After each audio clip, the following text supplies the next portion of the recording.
ግዚያዊ መንግስቲ ውድብ ሕወሓት ዝዕንቅፈኒ ዘሎ ይብለና ንስኹም ግዚያዊ መንግስቲ ዝዕንቅፈና ዘሎ ትብሉ እዚ ምኽንያት እዚ ኣይንደልየን ሕጂ ውሽጥና መን ከም ዝዕንቅፍ ዘሎ እውን ይነግረና ይንፈልጦ ኢና እኮ ኣይተምሃሩኒ ዝዕንቅና ሰብ ክህልወና ይኽእል ክህልው ይኽእል ደኳትሮ ይኹንን ክብለና ዝኽእል ኣካል ክብለና ይኽእል ሞኞ ይግንሱ ኣይተረድኡን ህዝቢ ትግራይ ይፈልጥ መን ከም ዝዕንቅፍ ዘሎ ውዕሊ ፕሪቶርያ ከይፍፀም ዓድና ከይነኣቱ መን ከም ዝኽልክለና ዘሎ ንፈልጥ ኢና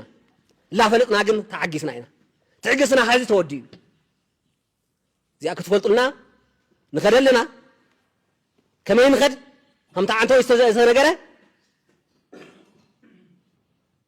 ምስ ዝስማዕምዕና ኣካል ተስማዕሚና ክነኣትወና ተዓዲ ዝስዕበና ኣካል እንተሃልዩ ድማ ውድብ ሕወሓት ድዩ ሰራዊት ትግራይ ድዩ ግዚያዊ ምምሕዳር ድዩ ዝስዕበና ኣካል እንተሃልዩ ሰየ ናህና እዩ ዘይስዕብ እንተኮይኑ ድማ የፍልጥ ሕዚ ወይም ድማ ይተኣለ ለኣና ዘይኸውን ዓዲ ዘይኽብር ክሳዳ ዝተቆረፀት ትግራይ ሒዙ ክጓዓዝ ዘላ ኣካል እንድሕር ሃልዩ ክእለ እዩ ዘለዎ ውክልናና እውን ክነልዕልና ድሕ ዘይጠቕመና ኮይኑ ዓድና ዘይኽብር ዓድና ዘይመልስ ኣካል እንድሕር ሃልዩ ብዕሊ ነገረና ብግልፂ ውክልናና እውን ክነልዕል ኢና ስለዚ ክትፈልጡልና እሞ ነገር ግን እተቕርብዎም ሓሳባት እንድሕር ሃልዮም ኮይኖም ኣይ ከምዚ እዩ ትብዎም ነገራት እንድሕር ሃልዮም መዕገብቲ ክንሰምዕ ሓንቲ ከምቲ ዝተለመደ ቃላት እንድሕር ኮይኖም ድማ ንሕና እውን ክትሰምዑ ሰሚዑ ዝኽተለና ኣካል እንተሃልዩ እውን ክንሰምዕ ኢና መፂና ስለዚ ኣብዚ ፃውዒት ከቕርቦ ዝደሊ ህዝቢ ትግራይ መላእ ትግራይ መናእሰይ ትግራይ ምሁራት ትግራይ ብፍላይ ምሁራት ትግራይ ከይተምሃረ ዘነበረኩም ህዝቢ ሕዘው ጎኑ ደወሉ ሕዘው ጎኑ ደው እንድሕር ዘይልኩም ፀሊም ነጥ ተቕምጡ ኣለኹም ትምህርትኹም ዋጋ ዘይብሉ ክተርፍ እዩ ምክንያቱ ዝተቆረፀት ትግራይን ዝተበተነ ህዝቢ ትግራይን ሒዝኩም ተማሂርና ኢና እንተኢልኩም ሞትኩም እያ መንእሰይ ትግራይ ሕዋትካ ደም ከፊሎም እዮም ዓፅሚ ከፊሎም እዮም ነገር ግን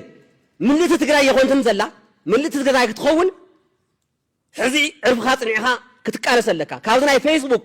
ስቁል ናይ ወረ በለካ ለኽዕካ ካብኡ ውፃእ ኣደብ ግዛእ ናይ ቦታትካ ኣሰር ትኸተል ዲያስፖራ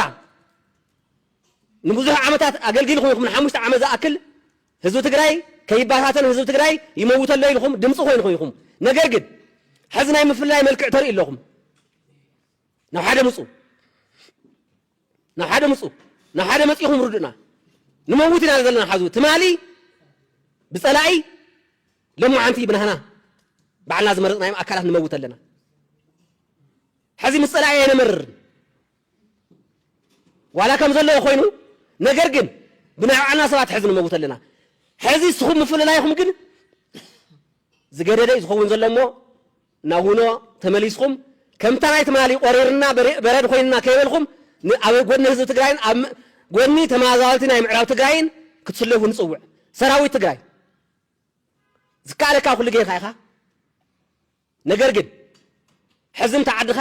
ታዝደመኻላ ኣካልኻ ዝሰኣንካላ እቶም ጉፀትካ ቃቢርካላ ዝመፃኻ ዓድኻ ኣይተኸበረትን ህዝብኻ ኣይተመለሰን ወገንኻ ኣብ ኬንዳ ኮይና ኢና ተረዲእና ገዛ እኳ ኣይተረዳእና ለዓድና ክንምለስ ሓድነትካ ፅኒዕኻ ክትቃለስ ኣለካ ካልኦት ውድባት እውን ተውፅዎ ዘለኹም መግለፂ ንሰምዕ ኣለና መሕፈር እዩ ኣደብ ግዝኡ ህዝብኹም ከይተመለሰ ካውንስልየ ግዚያዊ ምክሪ ቤት ምክሪ የላውልኩም ትዛረብዎ ዘረባ ወይ ድማ እቲ ሕልፍዎ ዘለኹም መልእኽቲ ንዓና ዓዲ ዘእቱ ኣይኮነን ሓድነትኩም ምስ ዝኾነ ውድብ ተጠናኺርኩም ምስ ግዚያዊ ምምሕዳር ተጠናኺርኩም ምስ ናይ ሰራዊት ኣካል ተጠናኺርኩም ዓድና ንክንምለስ ፃዓሩ ዝተዋሃበን ዕድል ብጣዕሚ እየ ዘመስግን